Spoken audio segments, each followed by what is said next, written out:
All right, everybody, how we doing? Sniper Sports, live from the 808, we shoot you straight. This is Joey, with me as always is Steven. What's going on? If you're new to the show, just give you a little quick background. Sniper Sports is something me and Steven created. That's our whole theme from the 808, we shoot you straight.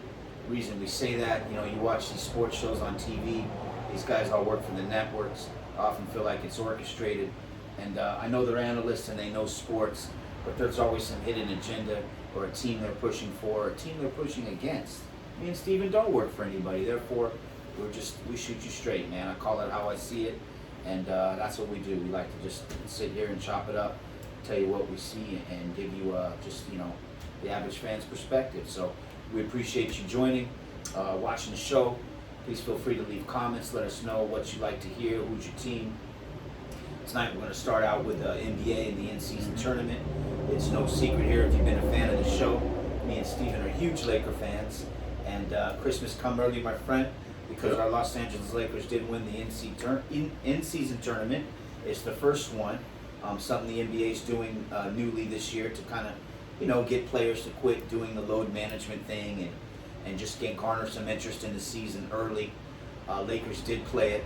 Me and Steven were talking about it before the show. We're so happy because we finally had AD show up the way he needed to show up. And it was a great tournament. And you know what, man? Shout out to Tyrese Halliburton and the Indiana Pacers. They were able to knock off the Bucks. I think that's noteworthy.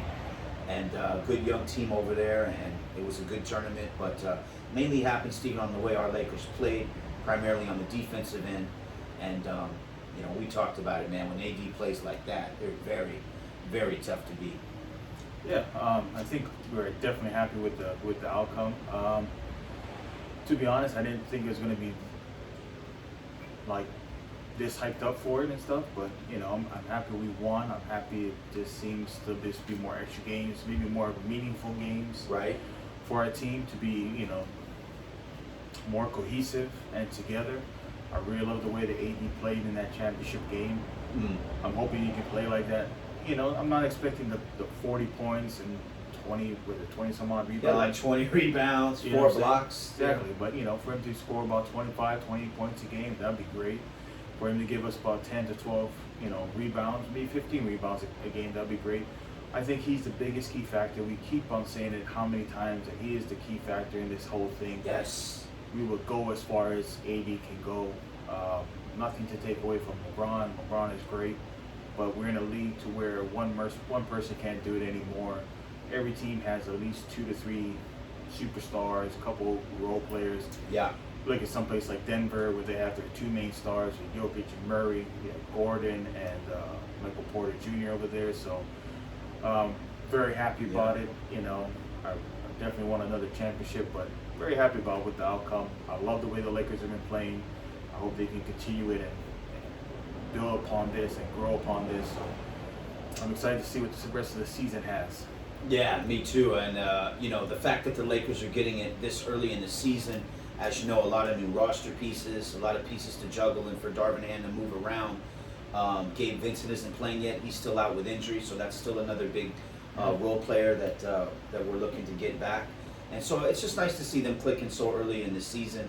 I really was impressed. Obviously, we mentioned AD and his play, but I was really impressed with the defense. Cam Reddish has been a big pickup defensively. Of course, we had Vando last year, Jared Vanderbilt. He comes off the bench, provides length, aggressiveness, and just overall good defense and plays hard minutes. Even Rui Hachimura can play D and hit the open shot when he needs to, doesn't need the ball. So I really like the fact, Steven, that, Darvin Ham and the Lakers are figuring this out early in the season. I like when AD can, as you mentioned, take the wheel and drive the car. LeBron doesn't have to put these hard road minutes, you know what I mean? Definitely. You ever take a long road trip with your buddy and, you split the time on the road? LeBron's almost 39 and we just don't need him wearing out. So the fact that AD can kind of take the wheel and put it on cruise control for the Lakers, it just makes everybody's job easier. Austin Reeves looked very good, especially that last game against the Pacers. So just like the way they're playing. And you know what? They're going to need it, man, because as you mentioned, Denver isn't going anywhere. I believe they're currently 15-9, undefeated at home, and they look stronger than ever. So they're going to need it. But But it was enjoyable, something new, Mhm. and so we'll see what happens. I know all the players receive $500,000. That's got to be a nice incentive or bonus to go out and play hard. Heck yeah. And it was just a good tournament. I think it was good for basketball. Definitely. I think they're going to make something bigger of it. I think they want to test it out to see what it can bring. Yeah. Tickets were not cheap to this thing. I know because I tried to get some. But I think they're going to make something bigger of it. Maybe, I don't think they would hold it in any place else. I think Las Vegas is such a great place for it. And what all the excitement can bring Yeah. for it and stuff. And weather's good. It's not too crazy. It's not, it's not like a blizzard's going to go through there. So, I think the league's going to compound on this next year and bring more excitement to it and kind of make it like a first All-Star weekend almost. And we'll see where it goes. Yeah, it's funny they had it in Vegas. I really think the league's trying to just see what kind of interest they can garner, because I hear the next two expansion teams will be in Las Vegas, and then probably Seattle is the other. 5 years. 5 years. Yeah, Seattle is probably the other city that's been named to LeBron's going to own the team. own a piece of it. Yeah, so I think he might own it outright. To be honest, I think he's going to try to get it outright. If anything, I'm pretty sure his office friends can put capital in it too. He's gonna he's gonna get the Vegas team, no doubt about it. But LeBron looks amazing, man, and if you notice, his three-point game has really improved. It just amazes me how LeBron James always adds something to his game. Hate him or love him, you got to give him that. He keeps his body in top shape. Mhm. He doesn't cheat you as a fan. He gives you his all at almost being 39 years old.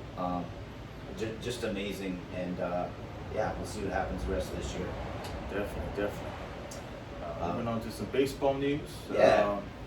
Some big baseball news. I think the biggest news over the week is Shohei Ohtani has officially signed with the Dodgers.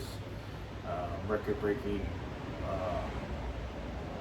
salary was $700 million for 10 years.